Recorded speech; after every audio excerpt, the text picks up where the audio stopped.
If you've ever been the safe choice, listen closely. Because the night I stopped being safe for someone else was the night I finally became safe for myself. I didn't walk out screaming. I didn't flip a table. I didn't even throw a clever one-liner that would earn applause from strangers. I simply stood up, said one sentence, and left. And that single step out the door ended a 4-year relationship, and accidentally started the weirdest friendship of my adult life. My name is Colin Mercer, 32, and I'm the kind of person who plans his vacations in spreadsheets. I manage risk for a logistics company. It's not glamorous, but it's steady. I'm steady. I pay bills early. I keep my word. I return shopping carts. I own a 1-bedroom place I bought before the market went feral, and I've never once said we should talk without actually meaning it. For a long time, I thought those traits made me a good partner. For a long time, my girlfriend Leah told me they did. Leah is 29. Bright eyes, quick tongue, the kind of charisma that makes people lean in without realizing they've moved. She worked in event branding and could turn a blank room into a moment. That was her word. Moment. She lived for them. She curated them. When we met at a friend's rooftop party, she made me feel like my quietness wasn't boring, like it was rare. "You're calm," she said, pressing her palm to my chest as if she could feel a heartbeat she approved of. "It's like you're built different." In the early years, we made sense. My stability gave her space to be creative. Her energy pulled me out of my routine. We had rhythm. Dinner nights, Sunday market walks. A shared playlist that started as a joke and somehow became sacred. Even our arguments were tidy. No screaming, no threats, no doors slammed. Just two adults trying to figure out what they wanted. Or so I thought. There was a name that didn't appear often, but when it did, the air changed like someone opened a window in winter. Miles. Miles Callahan was Leah's ex from before me. An amateur boxer turned entrepreneur, which, in his case, translated to man with a lot of confidence and no consistent income.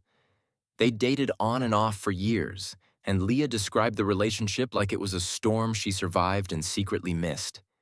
He was intense. He was electric. He was dangerous in a way that felt alive. He also had a pattern: vanish, return, apologize, repeat. Leah told me she'd outgrown it. She told me I was her future. She told me she didn't want chaos anymore. I believed her, because I wanted to. And because, for a while, it was true. Then, last autumn, something shifted. It started as little things. She began taking calls on the balcony, even when it was cold. Her phone face down became her default. She started saying phrases that sounded lifted from podcasts. "I'm trying to honor my needs. I'm reevaluating my patterns. I don't want to live on autopilot." At first, I supported it. I even bought her one of those guided journals with prompts like, "What would your highest self do today?" She laughed and said it was adorable. But the change didn't feel like growth. It felt like restlessness. Like she'd started scanning the horizon for a door. One night, while we were folding laundry, she asked, "Do you think passion fades because people get lazy? Or because they choose the wrong person?" I looked up from a pile of socks. "I think passion changes," I said. "It stops being fireworks and becomes warmth." Leah nodded too slowly. "Yeah," she said. Warmth. The way she said it made warmth sound like a compromise. A few weeks later, she told me she wanted something big for our anniversary. Not just dinner, not just a gift, a story. Our anniversary, 4 years, was approaching in early December. 4 years isn't flashy, but it's solid. It's the point where you don't just date, you build. We'd talked about engagement. We'd looked at rings online just to see. Leah said she wanted to wait until after the holidays when things were calmer. So I planned something meaningful but not performative. A reservation at the Lantern Room, an old converted greenhouse with hanging lights and a seasonal tasting menu. Not famous enough to be a tourist trap, but elegant enough to feel special. I also arranged a small surprise. The chef would bring out a dessert with a note written in chocolate. 4 words from our playlist. Stay close, don't drift. I thought it would hit her right in the heart. The day arrived. I got off work early, showered, put on the charcoal coat Leah loved, and checked the weather like a man preparing for war against precipitation. I even carried an umbrella because I'm that guy. At 7:10 p.m., I walked into the lantern room where the air smelled like citrus and rosemary and money. I told the host my name. They smiled, led me past a wall of climbing plants, and seated me at a table that felt like it was lit by its own little sun. I sat. I waited. I watched people laugh with their hands in motion, like their joy was too big to stay inside their bodies. I reminded myself, Leah loves this. She loves a moment. At 7:30, the door opened. Leah walked in wearing the emerald dress she'd bought for a future occasion. It fit her like confidence. My chest tightened with that familiar ache of gratitude. How lucky I was to have her. Then the second person walked in behind her. Miles. He wasn't dressed for the room. Not exactly. He wore a crisp white shirt open at the collar, dark jeans, and a coat that looked expensive in a way that felt practiced. His hair was too perfect. His smile came too easily. For a split second, I convinced myself it was coincidence. He must have a reservation with someone else. The city is big, but not infinite. Stranger things happen. Then Leah's hand touched his elbow in a guiding gesture, and they walked toward my table. My brain did a strange thing where it tried to restart, like a computer that freezes and then pretends it never happened. Leah arrived first. She didn't kiss me. She didn't even say hi with her eyes. She sat down like this was a meeting she'd scheduled. Miles hovered for half a second, then slid into the chair opposite me as if he belonged there. The host, still holding the menus, hesitated. Leah gave a bright, convincing smile and said, "We're all together." The host backed away like a person leaving a room where an argument is about to happen. My voice came out quiet. "Leah, what is this?" Miles blinked at me. "Who's he?" he asked Leah. Then he looked back at me. "Sorry, man. I think there's no mistake," Leah said. And then she did something I didn't know a human being could do. She laid out her betrayal like a project plan. "I'm going to be direct," she said, folding her hands on the table. "I'm at a turning point." She looked at me, then at him. "I can't keep guessing what my future looks like. I need certainty." Miles laughed, confused. "Leah, you said you were single." Leah didn't flinch. "I said I wasn't in a commitment that was right for me anymore." I felt my ears ring. "You're in a commitment with me," I said. "We live together." Leah tilted her head like a therapist analyzing a patient. "We share space," she corrected. "But I've been emotionally alone." That sentence landed like a slap. Not because it was true, but because it was designed to make me defend myself. To scramble. To prove. Miles leaned forward. "Wait, are you telling me you have a boyfriend?" Leah exhaled like she was tired of explaining basic concepts. "Yes," she said, "and I'm tired of pretending that makes it simple." The waiter approached with water. He slowed when he saw our faces. His smile faltered, but he tried anyway. "Good evening. Can I start you with—" "Just water," Leah said without looking at him. Then she looked at us again, eyes clear, almost excited. "I wanted you two to finally meet," she said, "so I can stop imagining and start seeing." Miles let out a short, sharp laugh. "You brought me here to meet your boyfriend?" Leah nodded. "Not just meet. I want to observe how you both show up." I stared at her. "What do you mean?" Leah's lips pressed together in a small smile that made my stomach drop. "I mean, I'm done choosing blind." She looked at me.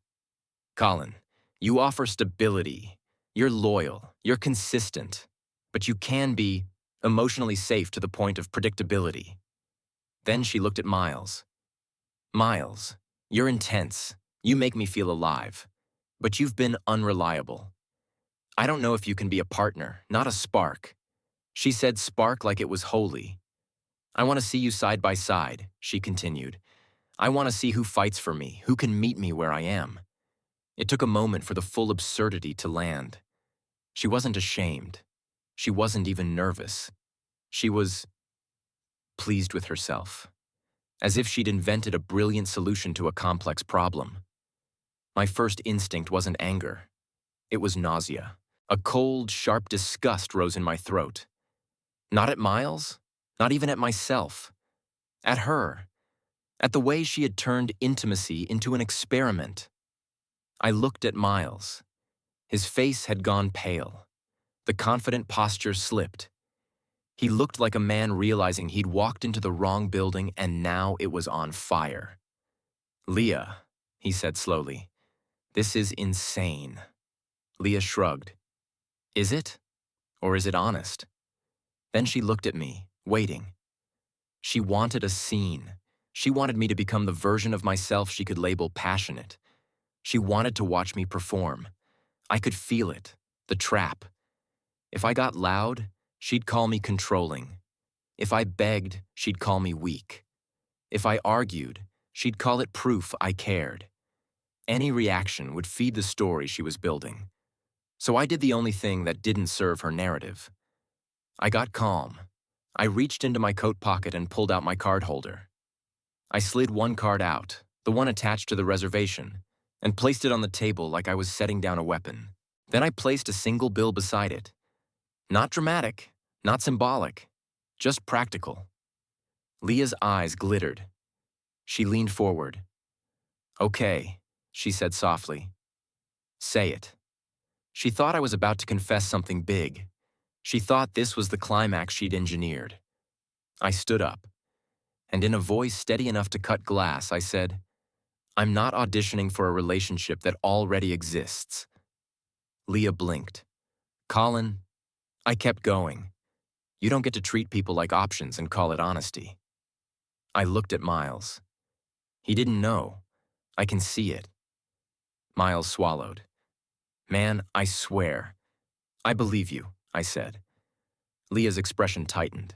She tried to pull the focus back to herself. Colin, stop. You're being dramatic. I almost laughed. She had set up a 3-person ambush at an anniversary dinner and called me dramatic.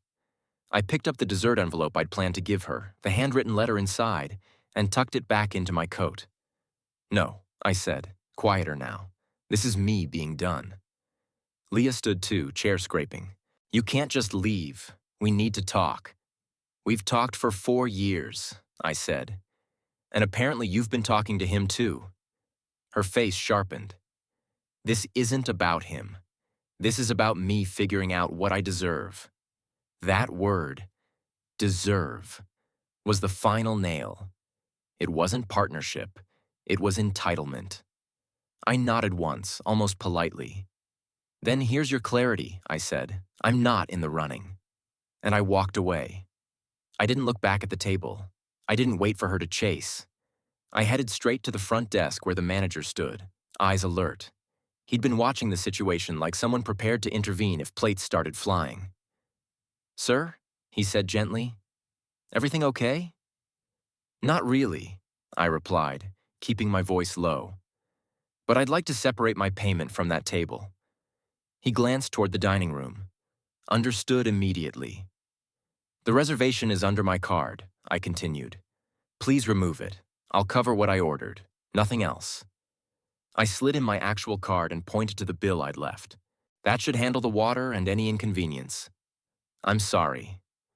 The manager's expression softened with that specific sympathy reserved for public heartbreak. No apology necessary, he said. I'll take care of it. I stepped outside. The air was cold and smelled like wet pavement. It had started to drizzle, the kind of rain that doesn't commit but still ruins your hair. I breathed in, and for the first time that night, my lungs felt like they had space. Then I heard the door behind me burst open. I turned, bracing for Leah.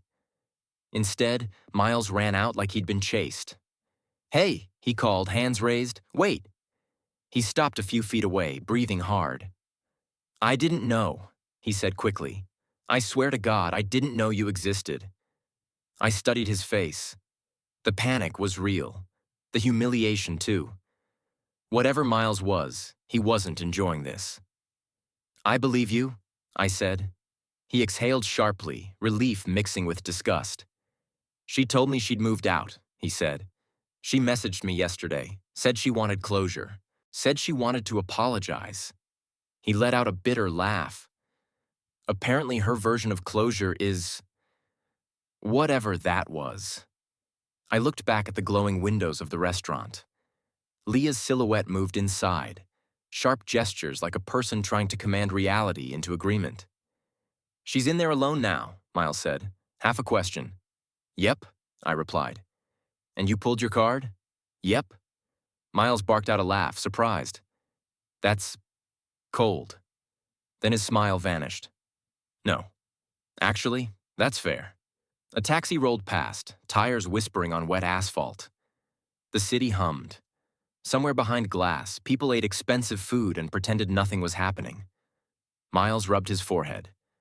She's going to explode, he muttered. She's going to rewrite the story, I said. People like that can't just lose. They narrate it until they win. He looked at me, eyes sharp now. You're not mad at me? Why would I be? I said. I'm mad at the person who lied to both of us. Miles nodded slowly, like he was processing a new language. For a moment, we stood there like two strangers who'd accidentally survived the same crash. Then, without planning it, I said, There's a late-night cafe around the corner. Not fancy, just coffee and greasy fries. I paused, surprised by my own invitation. I don't want to go home yet. Miles didn't hesitate. Same, he said. I'll buy. We walked side by side through the drizzle, neither of us talking much until we reached the cafe. Bright lights, sticky tables, the smell of fryer oil and burnt espresso. It was the exact opposite of the lantern room. And somehow, it felt more honest. We sat in a booth by the window. Miles ordered 2 coffees and a plate of fries like it was a ritual. Then he leaned back and stared at the ceiling for a long second. Dude, he said quietly, she did this to us on purpose. Yeah, I replied. She wanted a reaction. Yeah. Miles looked at me. How are you so calm? I thought about it, about how my calmness used to be a trait Leah praised, until it wasn't useful to her anymore. Because I felt something worse than anger, I said. I felt the end. Miles blinked. The end? That moment at the table, I continued. When she told us to fight for her, it snapped something in me. I tapped the table gently, like knocking on wood. No heartbreak, no jealousy, just clarity, like my brain finally stopped making excuses. Miles nodded slowly.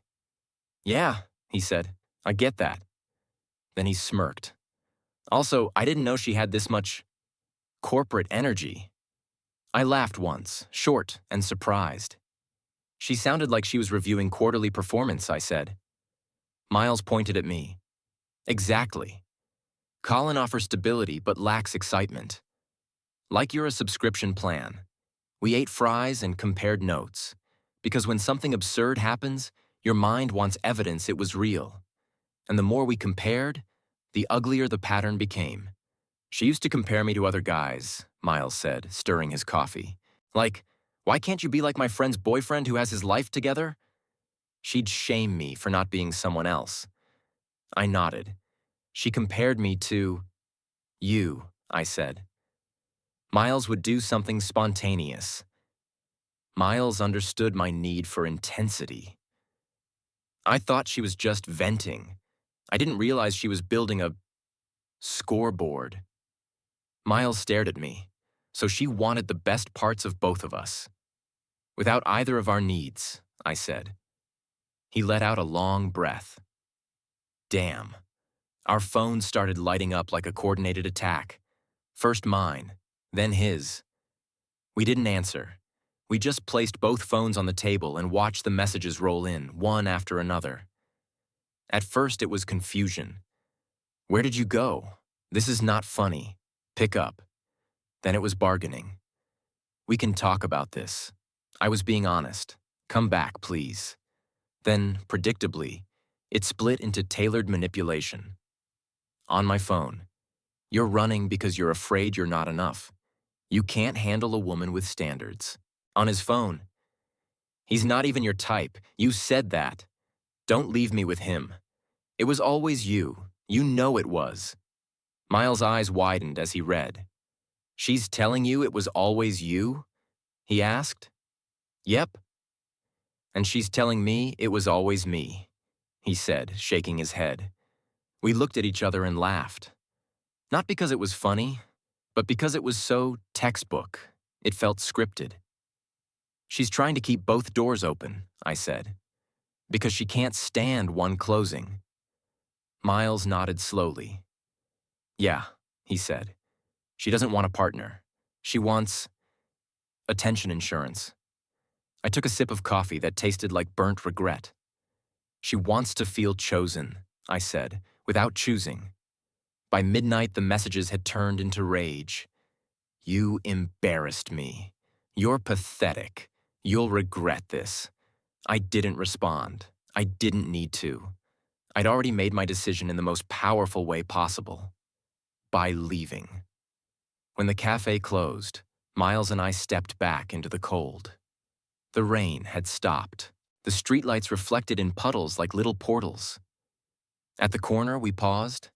Miles shoved his hands in his pockets. So, he said, what are you going to do? I pictured Leah at our apartment, pacing, rehearsing speeches, preparing Act 2.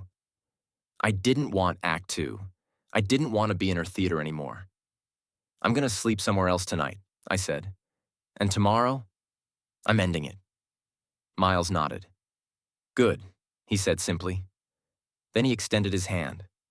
Sorry, man, I shook it. Same, I replied. We went separate ways like people leaving a storm shelter at dawn. The next morning, I sent Leah one text. I'm done. You can pick up your things today between 3 and 5 p.m. I'll have someone here. Please don't make it harder. She replied with paragraphs, accusations, psychology terms used incorrectly, claims that I was abandoning her in a vulnerable moment. I didn't answer. At 3 p.m., my sister showed up with 2 of her friends and a level of confidence that made me grateful I shared DNA with her. Leah arrived late, sunglasses on despite the gray sky. She walked into the apartment like she owned the air. Then she saw the boxes. Then she saw my sister. Then she understood there would be no private scene. No dramatic conversation where she could twist the outcome. No audience of one to manipulate. Her mask slipped. She tried tears. She tried anger. She tried seduction. She tried nostalgia. At one point she said, "You're throwing away 4 years because you couldn't handle one honest night?" I looked at her and felt nothing. Not hate, not longing. Just a quiet certainty. I'm not throwing it away, I said. I'm refusing to live in it. Leah stared at me like I'd spoken in code. Then she scoffed, grabbed her coat, and started stuffing her things into bags with frantic movements. She tried to slam the door on the way out, but my sister held it steady like a wall. When Leah finally left, the apartment felt bigger. Not emptier. Bigger. That week, I changed the locks. I muted her number. I removed her from every shared account. I did the boring administrative work of undoing a life with someone. And every task felt strangely cleansing. A month later, I ran into Miles again. Not by choice, but by city physics. We were both in line at a hardware store buying the same kind of doorknob lock. He saw me and laughed. "No way," he said. I shrugged. "Upgrading security," I replied. He held up his box. "Same," he said. We ended up getting coffee, this time by mutual agreement, not disaster. We didn't talk about Leah much. We talked about movies, bad bosses, the strange pressure of being in your 30s and realizing your life is the sum of your tolerances. Miles wasn't a villain. He was just a guy who'd been sold a story and walked into the wrong scene. Over time, we kept in touch. Not as best friends, not as brothers. Just two people who'd seen the same illusion and didn't want to forget what it looked like. Leah, however, didn't let the story die quietly. She posted vague captions about choosing herself and escaping emotional stagnation. She posted a tearful video about being discarded by men who fear strong women. It might have worked, except Miles commented under it with a single sentence. "You invited me to your anniversary dinner with your boyfriend and told us to compete." We both left. "Please stop lying." The comment got more likes than her video. She deleted it within an hour. That should have been the end. But people like Leah don't accept endings. They circle back, not because they've changed, but because they miss the role you played. Last week, almost a year after that dinner, my doorbell camera sent a notification while I was making pasta with my girlfriend, Noelle. Noelle is a physical therapist. She laughs with her whole face. She never tests me. She simply shows up. It still surprises me sometimes how peaceful love can be when it isn't a puzzle with traps. I opened the camera feed and froze. Leah stood on my porch, hair pulled back, shoulders tight, like she'd rehearsed vulnerability in the mirror. She pressed the doorbell again. Noelle looked over. "Everything okay?" I kept my voice neutral. "Just someone from the past," I said. I tapped the microphone button. "Leah," I said through the speaker, "you need to leave." She flinched, eyes snapping to the camera. "Colin," she pleaded, "please, I just want to talk." I felt nothing, and that nothing felt like freedom. "There's nothing to talk about," I said. "I messed up," she said, tears rising fast.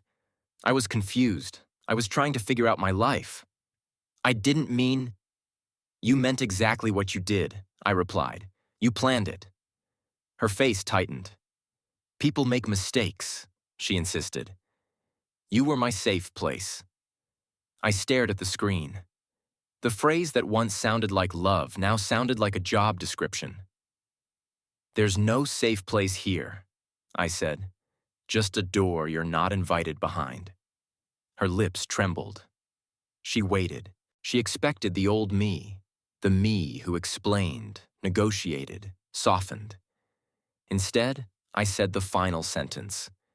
"Leave, or I'll call someone who will." She stood there for a long moment, looking up at the lens like it might become a portal back into control. Then she stepped off the porch and disappeared down the walkway. I locked my phone. Noelle handed me a glass of wine. "Want to tell me?" she asked gently. I kissed her forehead. "Not really," I said, "because it doesn't matter anymore. And that's the part people don't understand until it happens. The opposite of love isn't hate. It's indifference. So if you're listening to this and you're stuck being someone's safe option, hear me. You don't have to prove your worth by competing for basic respect. You don't have to audition for commitment. You don't have to stay on a stage built for someone else's ego. Sometimes the most powerful thing you can do is stand up, say one sentence, and leave. Because the moment you walk off their stage, you get your life back.